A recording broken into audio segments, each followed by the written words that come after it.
नमस्कार। नमस्कार दोस्तों, स्वागत है आपका चैनल में। तो आज हम उत्तराखंड के कुछ महत्वपूर्ण क्वेश्चन करेंगे। तो आपका पहला क्वेश्चन है, अल्मोड़ा मुद्राएं किस साम्राज्य से संबंधित हैं? तो इसका आंसर होगा कुड़िंद साम्राज्य से संबंधित हैं। दूसरा क्वेश्चन है, निम्नलिखित में से कौन सा एक विकल्प सही सुमेलित नहीं है? पहला ऑप्शन है कार्बेट राष्ट्रीय उद्यान 1936, नंदा देवी राष्ट्रीय उद्यान 1982, गंगोत्री राष्ट्रीय उद्यान 1989 और फूलों की घाटी राष्ट्रीय उद्यान 1980।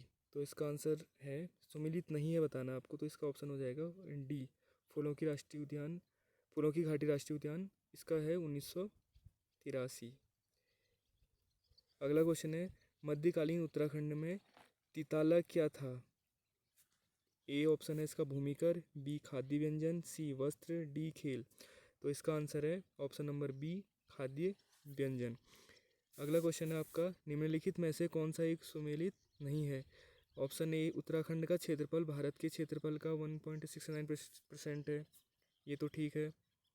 अगला ऑप्शन है, भारत की कुल जनसंख्या उत्तराखंड की जनसंख्या निवास 0.83% निवास करती है। मतलब जो भारत की कुल जनसंख्या में उत्तराखंड की जनसंख्या जो है वो 0.83% निवास करती है। ये भी सही है।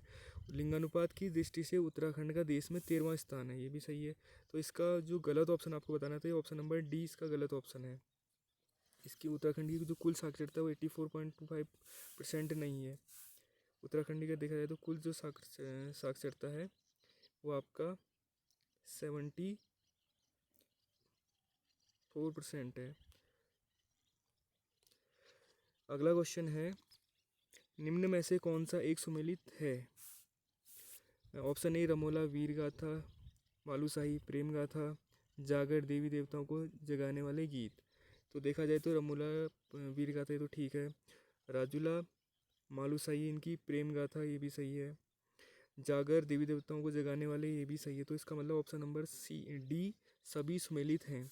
अगला क्वेश्चन है, निम्नलिखित वक्तव्य पर विचार करना है। कथन ए दिया है, उत्तरांचल राज्य में विकास के लिए बहुत अंतःशक्ति है, और इसका कारण दिया है, विकास के लिए वैज्ञानिक नियोजन तथा प्रभावी क्रियान्वयन मशीनरी की आवश्यकता होती है। तो अगर इसमें देखा जाए, उत्तराखंड राज्य में विकास के लिए बहुत अंतःशक्ति है। ये तो सही है कि उत्तराखंड राज्य जो है हमारा, उसमें विकास के लिए बहुत अंतःशक्ति है। ये तो ठीक है। उसके बाद है आपका कारण दिया है इसका, विकास के लिए वैज्ञानिक नियोजन और प्रभावी तकनीकी की आवश्यकता होती है। ये भी ठीक है। तो इसका आंसर होगा हमारा ए और बी दोनों सही हैं, लेकिन आर ए की सही व्याख्या नहीं है। तो ऑप्शन नंबर बी इसका गलत सही आंसर होना चाहिए, क्योंकि देखो मतलब जो होने को दोनों सही हैं, लेकिन उसका जो कथन का जो कारण दे रहा है वो गलत दे रहा है। अगला क्वेश्चन है आपका, राज्य में एफ.एल नीति का संबंध है। तो एफ.एल नीति का संबंध बताना है। तो एफ.एल नीति का संबंध किस चीज़ से है? एफ.एल नीति का संबंध उत्तराखंड वन नीति से तो नहीं है। उत्तराखंड के परिवार नियोजन नीति से भी संबंधित है। हाँ, एफ.एल नीति का संबंध है उत्तराखंड की शराब नीति से। अगला क्वेश्चन है, उत्तराखंड के मुख्य न्यायाधीश जो भारत के भी मुख्य न्यायाधीश बने। तो इसमें देखा जाए तो पहला ऑप्शन दिया का आपका न्यायमूर्ति अशोक अभेंद्र देसाई। तो ये तो नहीं होगा, क्योंकि अभेंद्र देसाई पहले न्यायाधीश बने थे। ये तो नहीं होगा। पी.सी. वर्मा ये भी नहीं, वार्ड। हाँ, ऑप्शन नंबर डी, न्यायमूर्ति एच.एस. कपाड़िया जी जो हैं वो उत्तराखंड के ऐसे मुख्य न्यायाधीश हैं जो भारत के भी मुख्य न्यायाधीश बने हैं। अगला क्वेश्चन है, उत्तराखंड का बजट प्रस्तुत किया गया था। तो उत्तराखंड का जो पहला बजट था वो किसके द्वारा प्रस्तुत किया गया था? ये किया गया था प्रकाश नहीं, ये इसका आंसर है आपका option number C, Ramesh Pokhriyal Nishank ji द्वारा पहला बजट पेश किया गया था। उत्तराखंड राज्य में नगरीय स्वायत्त शासन प्रणाली कब शुरू की गई? तो इसका आंसर ऑप्शन नंबर बी, 1916 में। खुमरी नामक पंचायत किस जनजाति से संबंधित है? तो खुमरी हमें पता है कि भाई जौनसारी जनजाति से संबंधित है। Option number A. Uttarakhand Panchayati Raj अधिनियम लागू हुआ। तो उत्तराखंड पंचायती राज अधिनियम इसका आंसर है आपका 4 अप्रैल 2016 को उत्तराखंड पंचायती राज अधिनियम लागू हुआ। अगला क्वेश्चन है, रामनगर, धारी, कालाढूंग और बेतालघाट निम्नलिखित में से किस जिले की तहसीलें हैं? तो इसका काला ढूंगी आपको पता ही है, फेमस जगह, रामनगर पता ही है। तो ये सब नैनीताल, ऑप्शन नंबर ए नैनीताल जिले की तहसीलें हैं। अगला क्वेश्चन है, गोपेश्वर त्रिशूल लेख कितने नाग राजाओं का उल्लेख मिलता है? तो गोपेश्वर त्रिशूल लेख में 4 नाग राजाओं का उल्लेख मिलता है। अगला क्वेश्चन है, गंगनानी तप्त कुंड स्थित है? तो गंगनानी उत्तरकाशी में है। अगला क्वेश्चन है, निम्न में से कौन सा एक सुमेलित नहीं है? तो आपको यहाँ पे कुछ वन दिए हैं और वो कितनी हाइट में वो उनका दिया गया है। तो जैसे उपोष्ण कटिबंधी वन दिया तो 750 से 1200, ये तो ठीक है। उपोष्ण नीचे ही है। हाइट मतलब इनकी हाइट वाइज इनको दिखाया गया है। जैसे दूसरा दिया है उष्ण कटिबंधी शुष्क वन, ये 1500 मीटर से कम है। फिर है आपका कोणधारी वन, तो कोणधारी वन 800 से नहीं, इनकी हाइट 1500 से ऊपर ही है लगभग लगभग कोणधारी। तो ऑप्शन नंबर सी ये गलत हो जाएगा, बाकी ऑप्शन इनके सब सही हैं। अगला क्वेश्चन है, गौरा देवी को वृक्षमित्र पुरस्कार दिया गया? तो गौरा देवी को वृक्षमित्र पुरस्कार कब दिया गया? वर्ष 1986 में। अगला क्वेश्चन है, असत्य कथन छाटिए। तो बताना कि इसमें से कौन सा कथन गलत दिया हुआ है।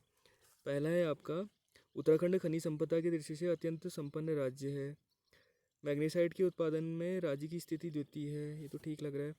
अगला है आपका, रॉक फॉस्फेट के उत्पादन में राज्य की स्थिति तृतीय है।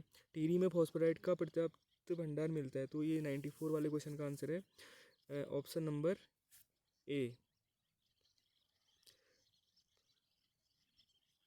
अगला क्वेश्चन है, कुमाऊं भाबर न्यास निधि की स्थापना की गई? तो ये आसान क्वेश्चन है, ये तो 1906 में। बड़वायक, बट्टा, रावत, मृत्यु, महतो व डहैत आदि थारू जनजाति के क्या हैं? ये हैं आपके ऑप्शन नंबर बी, गोत्र और घराने। अगला क्वेश्चन है, मौलाराम की कलाकृतियों को प्रकाश में कौन लाया? तो मौलाराम, ये मुकुंदी लाल है इसका आंसर, क्योंकि मुकुंदी लाल जो थे मौलाराम को, उन्होंने उनकी जो चित्रकारी थी उनको उजागर करने का काम किया गया है, मतलब उनको बढ़ावा दिया, लोगों के सामने लाने का जो श्रेय दिया जाता है वो मुकुंदी लाल जी को दिया जाता है। अगला क्वेश्चन है, राज्य की कौन सी जनजाति भवन निर्माण में निपुण मानी जाती है? तो भवन निर्माण में निपुण जनजाति जो है वो थारू जनजाति मानी जाती है।